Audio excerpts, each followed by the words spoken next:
মেয়েরা যারা মাথায় কাপড় দেয় না, বিশেষ করে মেয়েরা হিজাব যারা করে না, কিয়ামতের ময়দানে এই মেয়েদের এক একটা চুল এক একটা সাপ হয়ে তার শরীরে তার মাথায় দংশন করতে থাকবে। নাউজুবিল্লাহ।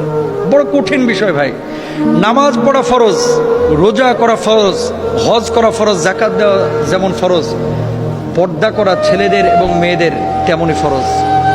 মনে রাখবেন, আল্লাহ তাআলা বলেছেন ওয়ালিয়াদরিবনা বিখুমরিহিন্না আলা জুয়ুবিহিন, মেয়েরা এমন একটা পোশাক মাথা থেকে পা পর্যন্ত ঝুলিয়ে দিবে যাতে করে তার শারীরিক আকার আকৃতি অবয়ব বোঝা না যায়।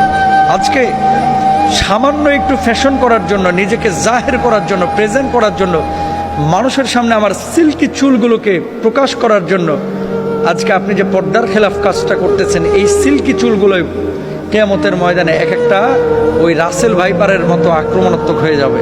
এই চুলগুলো আপনাকে মাথার উপরে দংশন করবে। কেন আমরা বুঝি না? ছেলেরা এবং মেয়েরা দুপক্ষকে পর্দা করতে হবে, চোখটাকে অবনমিত রাখতে হবে। মেয়েদের পর্দা তো পুরো শরীর, আর ছেলেদের পর্দা হচ্ছে নাভি থেকে নিয়ে হাঁটু পর্যন্ত। এই অংশটা যদি এক চুল পরিমাণ কেউ খোলা রাখে, আল্লাহর আদালতে তারা দাঁড়াইতে হবে। তো মেয়েরা মুখমণ্ডল, হাতের তালু, পায়ের পাতা এগুলো বাড়ির মধ্যে খোলা রাখতে পারে, আর বাইরে চেষ্টা করবে পুরো হিজাব মেনটেন করে তার সৌন্দর্য যাতে করে প্রদর্শন না হয়। ছেলেরাও চক্ষুকে অবনমিত রাখবে, তার লজ্জাস্থানকে ঢেকে রাখবে। এমন কোনো প্যান্ট ছেলেরাও মেয়েরা ব্যবহার করবে না যেটা জড়সড় শারীরিক আকার আকৃতি বোঝা যায়, ফিজিক্যাল স্ট্রাকচারটা বোঝা যায়। এটা সম্পূর্ণরূপে হারাম। আল্লাহ বোঝার তৌফিক দান করুন।